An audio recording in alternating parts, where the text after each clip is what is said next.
I'm glad to be home to do my first live podcast back at the crib, y'all. So, and I got my boy Jemal King with me. I'm pretty sure y'all familiar with him. He going crazy in real estate. So what's good, bro? Hey man, just glad to be here. What's up, y'all? Jemal, To Become A Millionaire. Yeah, that's what's up. Much love. So let's get right to it, bro. So I don't really do the small talk, man. Let's get right to it. So let's get some for the people in the audience. This may be their first time hearing you, seeing you. Give some brief background on yourself. Man, so look, I'm gonna tell y'all this. Everybody might know me as Jemal, the 95 Millionaire now. You know, I got one of the largest real estate courses and make real estate real. But my start was crazy.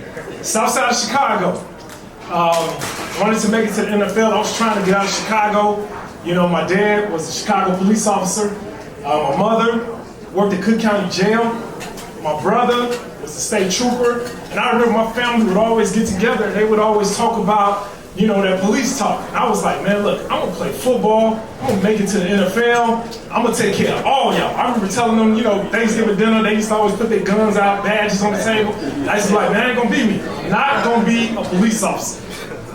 Man, long story short, man, I messed around and became a police officer. Didn't make it to the NFL like 99% of everybody else. And I'm gonna just say this. It was this one time though, I had a friend of mine that didn't make it. And my friend, he literally, man, he didn't even want to make it to the NFL. This guy was my backup. Didn't want to make it to the NFL. He ended up making it to the NFL, signed a $33 million contract.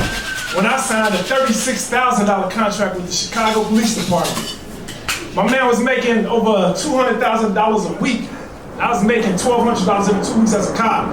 And I remember what I did, I took his life. I remember looking at him, I wasn't jealous, but I was mad. You know what I'm saying? I wasn't jealous, but I was mad. I remember looking at his life, and I said, I want to get a life just like that, but I knew I couldn't get it from football. So what got you in the real estate though? Break that down. Man, I mean, what got me in it was the life that I wanted, right? I looked at him, and I remember just looking like, I saw, man, it was this one story. We had went to a restaurant, and I had my girlfriend, she was my fiance at the time, right? She was with me ever since we was in high school. My boy had just met a female like a week ago. And we went to this restaurant, man. Before we went to this restaurant, he took her shopping, took her to Louis Vuitton. And literally went and bought her this Louis Vuitton bag, I think it was like $4,000. And he didn't even think twice about it. And when I was there with my fiance, who's been with me since we was like 13, 14 years old, I was looking at her getting free samples of perfume from Louis Vuitton because we couldn't afford nothing. Then my guy said, let's go out to a restaurant. We went to this steak restaurant, man, it's crazy expensive. And I remember when he just sat down, he ordered whatever he wanted. And he looked at this girl that he just met, and she ordered whatever she wanted. Me and my fiance at the time, bro, she's kicking me under the table. Like, don't order nothing from this menu. And she like, and if we do, we gonna share it.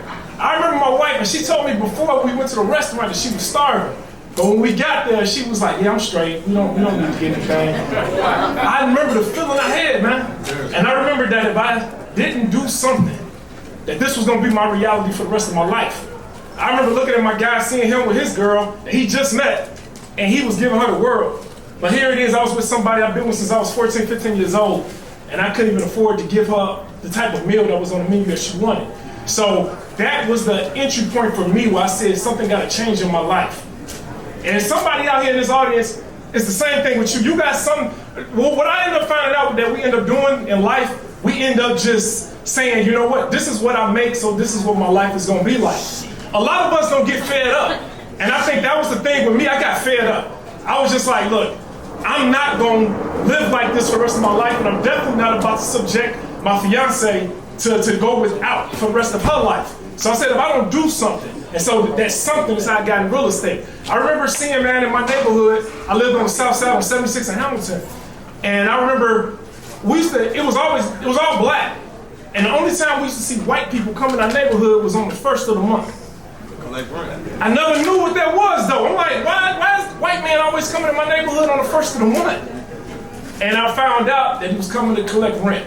And so I always thought back, I was like, okay, I know I can't make it to the NFL no more and live this kind of life. And so real estate was gonna be the thing for me.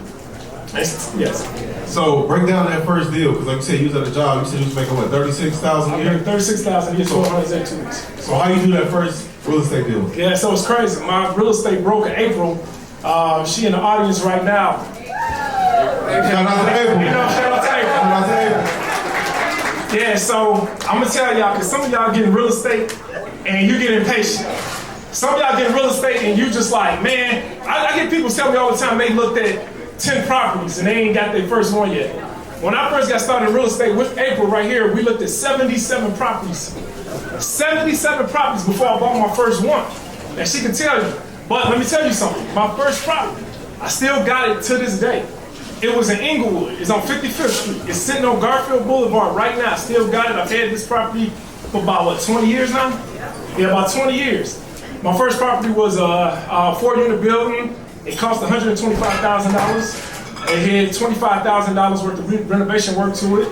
At the time, the ARV came back at like $280,000. This first property, my first property, and when we talk about that you're one property away, let me show you how this first property changed my life. Just one property sitting in Inglewood. This building here, I was making $1,200 every 2 weeks from the police department getting shot at. My second one on the job, somebody tried to take my life, a 16-year-old kid. But this first building, after I renovated this property, and I got the money from the bank, right? You know, the bank gave me the money to purchase the property, and then the bank gave me the money to renovate the property. I think a lot of people don't get started in real estate because they don't think they have enough money to get started. But after I paid the mortgage back every single month, I was netting $3,000. So here it is. I got my police job. I'm getting shot at. Nobody liked the police. And I'm making $1,200 every 2 weeks. But my first property ever was netting me $3,000 a month. $3,000. So then when I came up with this whole big old thing about this life that I wanted, and so I want y'all to get this, and some of y'all need to do this. I bought a building for every bill that I have. I went ahead and me and my wife sat back and we came up with this crazy vision for our life. We was like, what type of house do we want to live in? I remember going to Hyde Park, y'all, and I remember getting out the car with my wife back when we didn't have no money. And I remember walking up and down the street in Hyde Park and looking at all of these mansions. And I remember asking April, how much does these mansions cost? And I remember her giving me a breakdown, not only how much they cost overall, but how much the monthly payment would be with taxes and insurance. I would take that same mindset and I would say, how many of these properties do I need to live in this mansion that's in Hyde Park? I asked my wife, what kind of car do you want to drive? She was like, man, I want to drive a Cadillac Escalade. And this is back when I had a 1992 Chevy Blazer. Y'all laughing, but I had a 1992 Chevy Blazer, but I used to do this thing, man, where I used to have my wife and I used to have her put her hands on my steering wheel. And I used to be like, man, how you like the way this Escalade feel? You like it? And I used to be like, man, just close your eyes. Like, one day we're going to get there. I would go back to my real estate broker. I would go to the dealership and I would see how much this car note would cost. The dealership would say this car note was going to cost you $800 every month. I would go back to my real estate broker and say, I need a property that's going to make me at least $800 every single month. And then I would get that property, and then that property would pay for the car. I did this. I created this phenomenal life, one property at a time. Exposure. You exposed your mindset to it that you knew it was possible. Right. Right. So, at this point, how many properties do you own? Last time I checked, so I just bought a property yesterday, a 19-unit. Talk your shit. Hey man, let me tell y'all something, man. And this is love. I travel the world, speak to all types of people, but it feels good to be in front of my people. And the reason why I feel good to be in front of my people is because I have helped thousands of people from all over the country, actually all over the world now, come to Chicago and make millions. I'm not even lying, no cap. I'm telling you, I've helped thousands of people. And every time I do it, it will bring tears to my eyes that my own people that live here, They ain't doing it. they not doing it. Y'all ain't taking advantage of it. So, but to answer your question, I gotta count it out. Last time I checked was 380 units. Hold on, let me finish. 380 units. I just bought 19 units yesterday, so that's what? That's $399, and I'm building a skyscraper in South Shore. That's got. Man, clap it up for bro, man. You going crazy. I'm building a skyscraper in South Shore with 4 other black men. With 4 other black Chicago, and it's 187 units. It's a $61 million development. And I told them we should have called this development, we called it the Exchange because it sits on the corner of 71st and Exchange. But we should have called it FUBU because it's for us, by us. You talking that shit, man. Let me ask you this though, because you're the 9 to 5 millionaire. You was at your 9 to 5. How long did it take you to become a millionaire after getting into real estate? Yup, I tell everybody, man, this is real. I ain't even gonna lie. I wish I could sit here and be like, man, I had this plan, I was gonna be a millionaire. I became a millionaire by mistake. I want somebody to really understand that. All I was trying to do was live in a certain kind of house. I was just trying to drive a certain kind of car. Man, look, my vision was so clear that we didn't even have kids at the time, and we would literally take the same blueprint we had for a car and a house, and we would go to private schools. My kids go to Morgan Park Academy, and my son, kindergarten was $19,000 for kindergarten. My other daughter, she graduated, her tuition was like $25,000, the other kid was $20,000. Before we had kids, we went to this school and found out how much that tuition cost, and then we went and bought buildings for that also. So, I forgot what the question was. I'm about to go. I said, how long did it take you to become a millionaire? All right, so that's what it was. All right, cool. I got you, but stay with me. All right. So, not only did we do that, we created this plan, and we end up using real estate to start a chain of daycare centers, right? But when I went to the bank to get a business loan, I will never forget this. I remember going to the bank, and at this time I already had real estate. And we went to the bank, and the guy, he had all my financials. It was my first time I ever had to put financials together. And I went to the bank, it was right across. I used to work at 6th District, right? 78th and Halsted. LaSalle Bank, Bank of America, it was LaSalle Bank at first. I went to Bank of America, it was right on 79th and Halsted. I remember going in there, and I used to always go in there with my police uniform. And I remember my man, the lender, he was like, he did all my financials, and he used to always call me Officer King, Officer King, Officer King. And it was this one time when he did all of my, my profit and loss statements. He looked at my portfolio, he saw how much equity I had, and then when he put it together, it was his first time calling me Mr. King.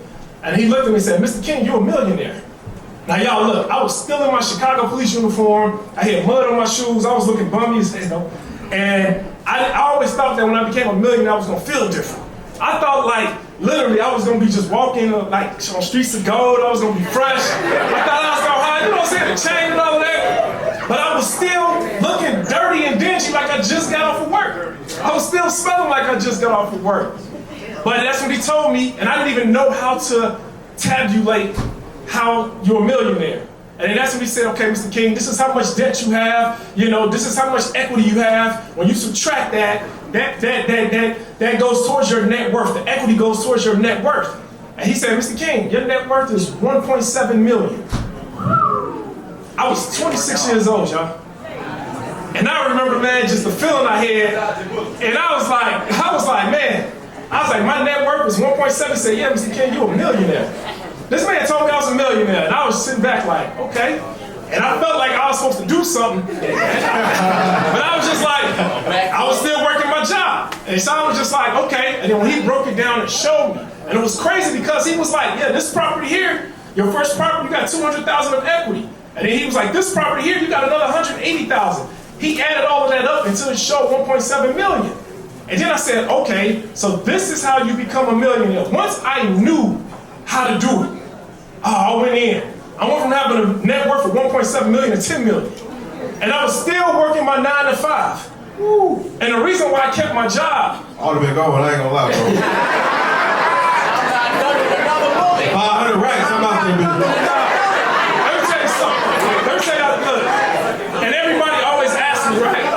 They always ask me, why did you leave your job? Like, man, you a million, why didn't you leave your job? And I gotta let them know, and I tell them this all the time.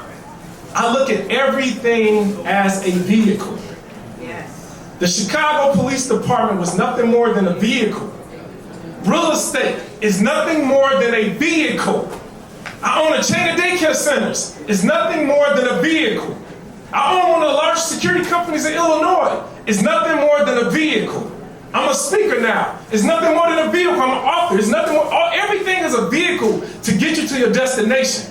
But the reason why some of y'all are so quick to leave your jobs is because you made your job the destination. That's why you go to work every upset. I've never got upset getting in my vehicle and just like, oh man, I'm mad, I'm in my car. I'm mad if I can't get to the destination. Your car serves a purpose to get you from point A to point B. But most of y'all never came up with the destination of your life, so you made your job the destination. And that's why you're getting frustrated at work. I was never frustrated at work, man. I went to work with a smile on my face. I was making more money than the mayor, the superintendent, and every single supervisor that I had by the time I was 27 years old. That's a bar, man. So what, like you said, you became a millionaire on accident. So for people in the audience, the people that's going to listen to this when they see it, what's the keys to becoming a millionaire but on purpose? I like that. Look, first off, this goes with anything that you do, man. And like I said, I love my people.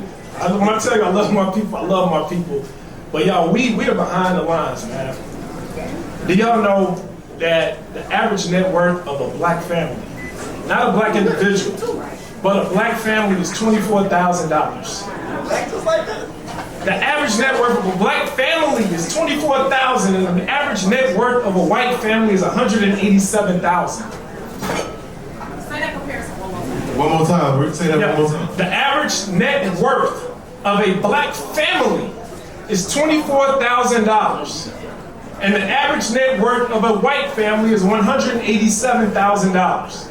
But yet, 2022, the spending power, the collective spending power of blacks is like $1.8 trillion. So that lets you know that money comes to us and then it comes through us. And it's going to everybody else. And so you guys got to start understanding that, you got to understand that real estate is the quickest way. And I'm not going to say the quickest way because there's other ways. You can Bitcoin, all this other mess. But real estate is one of the most safest, secure ways to make money. So I got this shirt on. I say I keep my money in the bricks, right? So you ask, how can you become a millionaire? Stop putting your money in the bank and start putting your money in the bricks. That first property that I told you about, that first property, I bought that property over 22 years ago. And when you look at the net income from that property over the last 22 years, it has made me almost $1 million net profit from that property. That same property, I'm only going to talk about one property, that same property, right now the value of that property is almost close to $500,000. That same property, and April could tell you, that same property just caught on fire. Literally, just caught on fire about a month ago. And the insurance company gave us a check to fix up only half of the property caught on fire. And the check the insurance company gave us is more than what I bought the property for 22 years ago.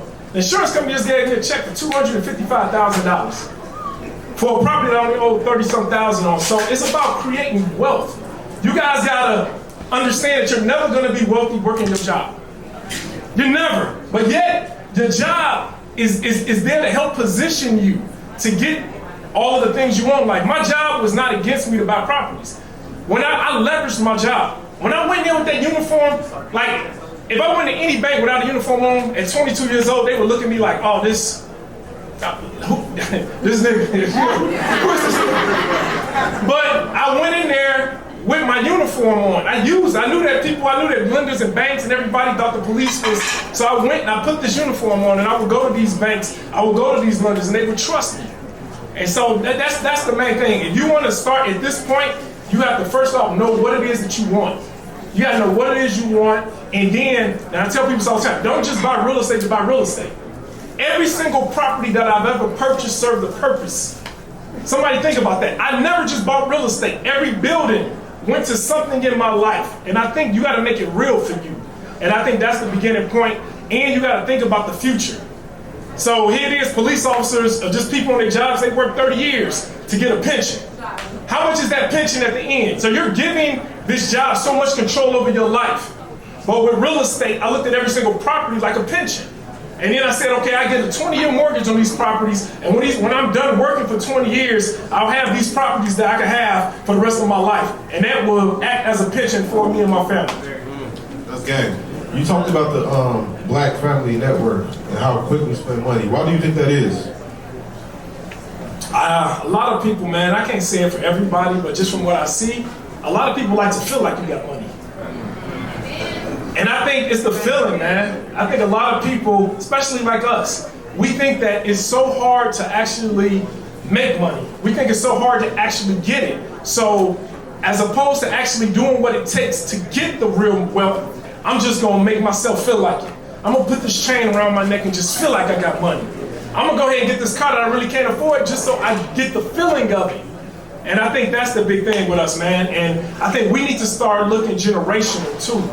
It's not about us, right? It's about, man, you got children and grandchildren. Like the reason why we all sit here today in Chicago is because somebody, like my parents came from Mississippi, their parents was born in Mississippi, and then, you know, I'm the first generation in Chicago, and it's like somebody sacrificed, somebody planned, so that I can be here doing what I'm doing today. Somebody did that for y'all too, but it's like, what are you gonna do for the next generation? What is the next generation is gonna say about you? How are they gonna say that you helped change their life? So y'all really need to start thinking about that. Yo, you should know what that means already. That's the best kind of notification. That's the sound of another sale on Shopify and the moment another business dream becomes a reality. Shopify is the commerce platform revolutionizing millions of businesses worldwide. Whether you're selling online courses or t-shirts, Shopify simplifies selling online and in person, so you can focus on successfully growing your business. Shopify covers every sales channel, from an in-person POS system to an all-in-one e-commerce platform.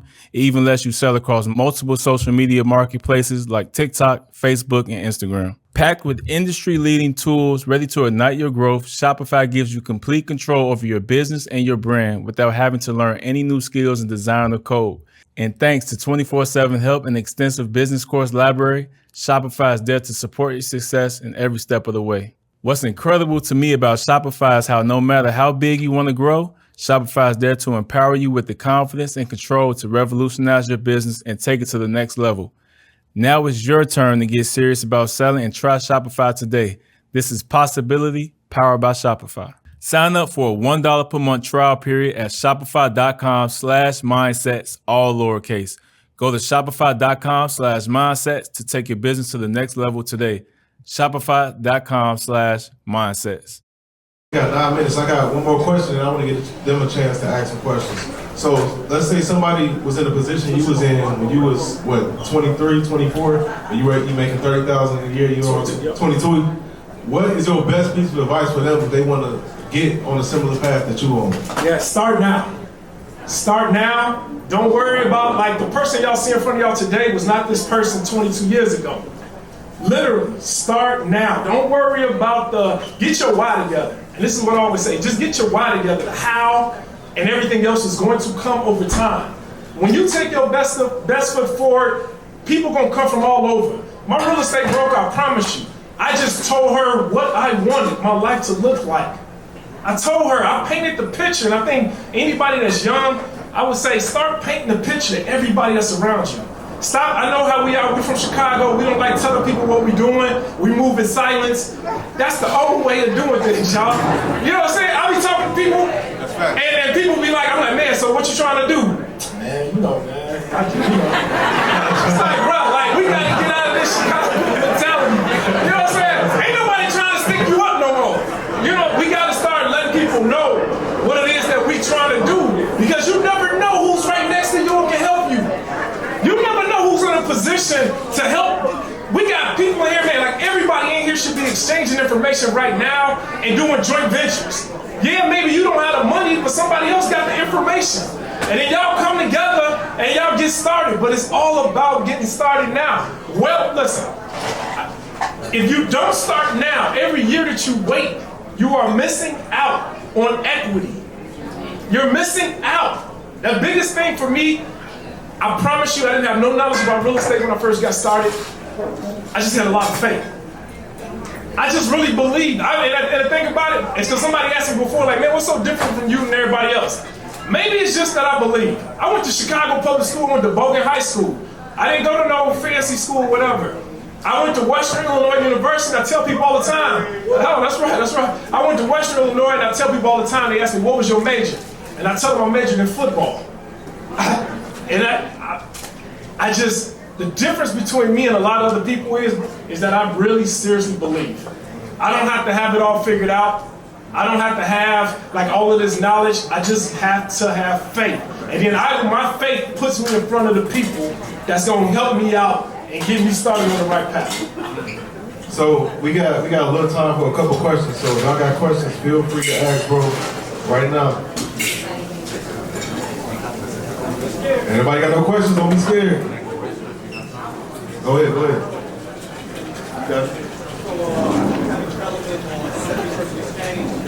Yeah, yep, got a development on 71st Exchange. We actually break ground. We supposed to be doing I don't know that. Larry Lightfoot got dumped, so I don't know. But we supposed to have been doing at the end of May. We're supposed to have been doing a ribbon cut ceremony. Now we have to see.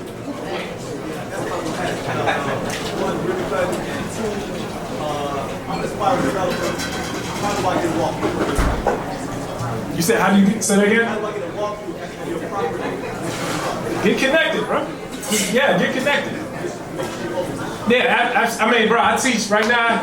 I probably got about 10,000 members in my real estate course, man. I got a bunch of them over here. I mean, I'm an open book, bro. Like, especially people from Chicago, dog.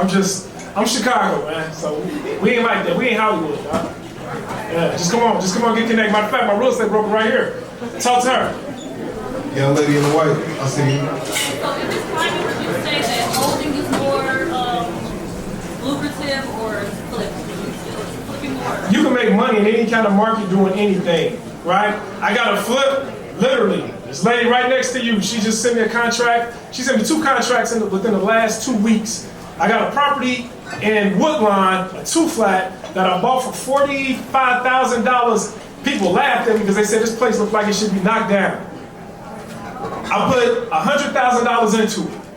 I have a contract right now for $360,000. I got another property in Gresham. I bought this property for $70,000. I put $100,000 into it. She just gave me a contract for $350,000. I know that the market is there for a flip. I'm saying what you hold over a flip. It depends on what. So I got a purpose for every property that I have. If I need cash flow, if I'm saying that, hey, I want to, so I got 3 kids and I fund each of their accounts, right? I got Charles Schwab accounts for each one of them. And every single month I put a certain amount, all 3 of my children are already going to be millionaires. And so if I say, okay, I want to put $7,000 or $10,000 a month into their Charles Schwab account, where am I get the $10,000 from? I'm going to go buy and hold, and then I'm going to use that money to fund their accounts. But if I say, all right, I want to open up another daycare center, and that daycare center is going to cost me another $200,000, then I'm going to flip properties to get that $200,000. So it's all about you. It's about what you want from it. I tell people, it's just like when you started working your job. And even though the company, when you went in your interview, they was telling you all these great things about the company, you would sit on the other side of that table, right, waiting for them to tell you how much they was going to pay you, right? It's got to be worth it for you. And that same kind of way in real estate. Every deal that you do, it's got to be worth it for you. Go ahead. How much money out of pocket did you spend on your first deal? $15,000. Yep, I spent $15,000. That was my down payment, but the bank gave me the money to renovate the property, and I saved, man. My fiance at the time, she was working at Enterprise Rental Car. She gave me some money. The police department, they have what's called a uniform allowance. They give you like $5,000 for uniforms. I went to my dad, my brother, and I got some of their uniforms, and I took that $5,000 and I used it. I made it work. So yeah, it was $15,000. What contractors are you working with in Chicago land? Nice try. Hey, that was the best question. That was the best question. But you know what? I'll give you a little game though. I will say this. So my contractors, I created them. So all you gotta do is word of mouth. You get you one plumber. The plumber always knows an electrician. Or they know HVAC guy. And then they know framers. And framers know drywallers. And then eventually you start putting these people together, introducing them, and keep giving them work. All right? And so that's how you put together your crews. I got some of the same crews I've had about 17, 18 years. They work for me all year long. They don't work for nobody else. Any more? All right, we got one more right here. How do you stay disciplined throughout those young years? Like, to be able to do Yeah, my man said that was a great question. He said, how did I stay disciplined throughout these younger years? And I stayed disciplined to the vision, y'all. To the vision. Like, if y'all think about it, how many people here in their 20s? Raise your hand. Man, beautiful. I need y'all to do me a favor. Like, this is something I used to do all the time. I would sit back and I would visualize how I want my life to be in my 30s. You gotta realize that the reason, good or bad, the reason why you're in the situation you're in is not because of what you're doing now, it's because of what you did the last 10 years. The last 10 years has led you to the point you're in now, good or bad. So then you gotta think of it in this kind of way. If you are not happy with the way your life is right now, the only way you can change that is to get ahead of your life. So now you need to start visualizing the next 10 years. And then you need to start working towards that vision for the next 10 years. And so right now, in my life, I got enough money, I got enough real estate, I got my house right now. I can't tell you exactly where it's at, but it's in the city of Chicago, and my house is 20,600 square feet. I got an indoor basketball court in the city of Chicago, an indoor swimming pool, an indoor nightclub. I got everything that I imagined in my 20s. But the 20-year-old me worked for that vision so that the 40-year-old me can live in a vision. So a lot of y'all need to start doing that. You got to understand that some decade of your life is going to have to be the one to sacrifice.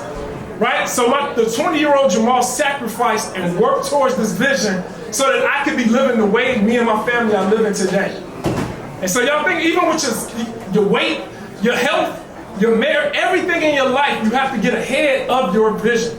You got to get ahead of it. So that's what I did. So we got to wrap up. But before we wrap up, I just want you to let people know where they can find you, follow you, become a mentee of yours, all that good stuff. Yeah, so you follow me on Instagram. I'm all over the internet, y'all. 9 to 5 Millionaire.